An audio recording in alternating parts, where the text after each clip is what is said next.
Hello and welcome to Quarterlight, your car brochure channel.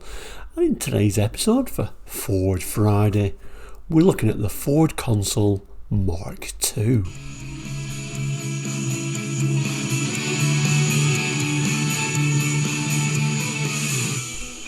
Welcome back and welcome to Quarterlight. Quarterlight, if you're new, we're a car brochure channel here on YouTube, looking at car brochures from around the world for the 60s, 70s, 80s and 90s and sometimes beyond that as well. So if you're interested in cars and of course car brochures, please consider subscribing.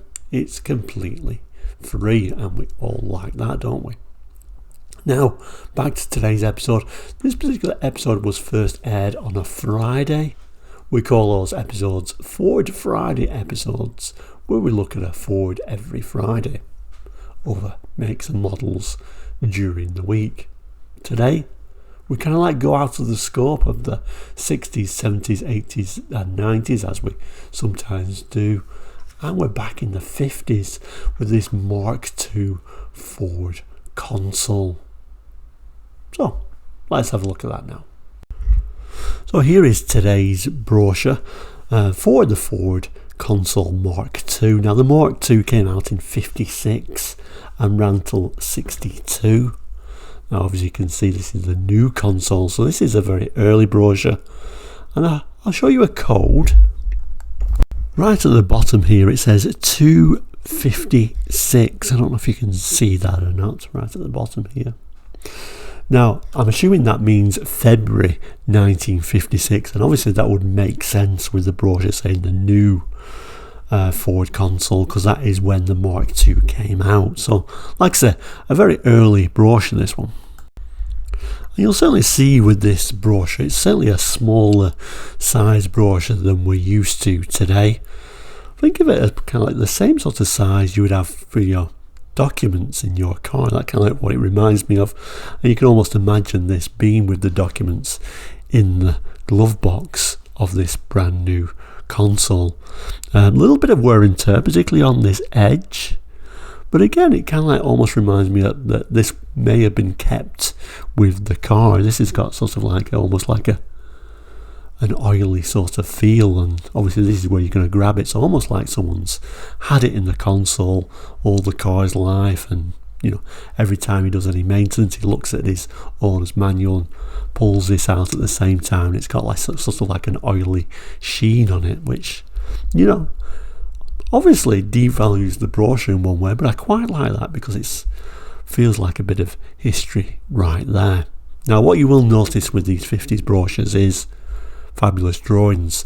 The artists of that time were absolutely amazing, and 50s brochures all full of drawn cars. And one thing when you're an artist, you can change the cars to look a little bit more sleeker. You've got a bit of that sort of opportunity to change the sort of dimensions, but obviously it's still the car. So I think they certainly went down that direction with a lot of the 50s brochures, but they're extremely well drawn. 60s, again, we had drawings in the brochures, although then we started again a little bit of photography, and then obviously by the 70s they're all photos of the cars themselves. Artist, I don't know who the artist for this brochure is. Unfortunately, with car brochures you never get any sort of signature or name printed or acknowledgement to the artist, unfortunately, and obviously they were extremely talented people. Anyway, let's just zoom in on this front cover, and here it is. Like I say, quite nice drawing, and much even nicer actually the drawings on the inside as well, and we'll have a look at that in a moment. But very much American styling whenever you see these, and obviously they were very much influenced with the 50s American styling at the time in what is a much smaller vehicle, of course. Anyway, let's open the brochure up and have a look inside. As we open up, we notice that it's very similar to other brochures of this era, in that it isn't really a book style, it's more like a fold out style. So we'll notice that we'll fold this out in a moment to make a really long sheet, but it starts here by telling us 6 travel first class. An unusual start. Let's learn a bit more about it. It's certainly an unusual start to this brochure, starting off by saying every woman welcomes the expansive luxury of the new Consul's wide, long interior. Front and rear seats are over 4.5 feet wide.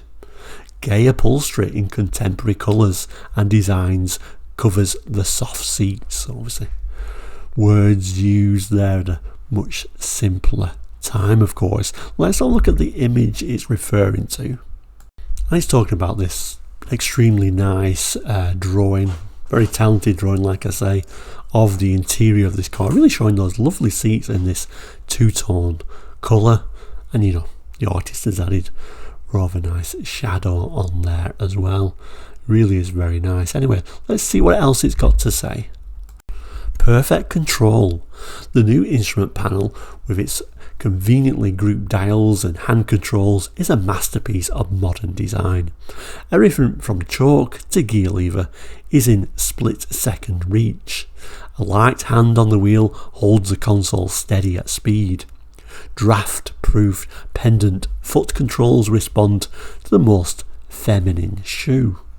It's unusual, isn't it, how it keeps referring to this and kind of like keeps aiming this more at the female market, which is unusual for the 50s. It tells us at the top, with ample room for long-legged passengers, there's room to stretch under the back of the front seat. The new Consul will carry 6 people over the longest tour in first-class comfort. I'm going to say a bit of a stretch to be carrying 6, because it really wasn't a huge car by any stretch of the imagination. And there is that interior, again, lovely drawn. You always find when the people are drawn in these brochures, they kind of like always sort of like put in there as a little bit of an afterthought, not coloured in obviously, because obviously we're showing the car, not the person. And at the end here it says loads of luggage, no need to leave anything behind with the new Consul boot waiting to be filled. Wide and deep, it holds over 20 cubic feet of luggage. The petrol filler cap is neatly concealed behind the hinged rear number plate. And then once again we have a look at that boot area, certainly taken up by that sort of spare wheel standing up there. But again, lovely drawn, including all the springs and everything, to really give you a good idea what that is going to look like. And then at the side of this first page is actually what we looked at first there. It says, by the appointment to her Queen Majesty the Queen Motor Vehicle Manufacturers, the Ford Motor Company, printed in England by the Haycock Press Limited, London. And of course that code. Anyway, let's open the brochure up and have a look at more of these images. Then we open the brochure up, and really do appreciate the drawing on this particular page. By far the nicest drawing in the brochure. It says at the top here, one of the 3 graces, the new Ford Consul. And at the side there, breathtakingly beautiful and Ford service too. Let's read the top here. It says at the side here, new Ford line, a balanced silhouette. With the new Consul, long, low and wide, Ford again sets the fashion. Every detail has the newest, most stylish look. The lines flow smoothly from the hooded headlights to the distinctive tail unit.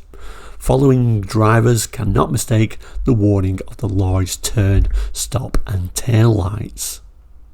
So these particularly early ones were known as the Highline models. They came out with a lowline version in 59 with sort of like a lower roofline. Well, it's hard to tell in these images because, like I said, they do sometimes change to make them look sleeker for the buyers looking through the brochures, of course.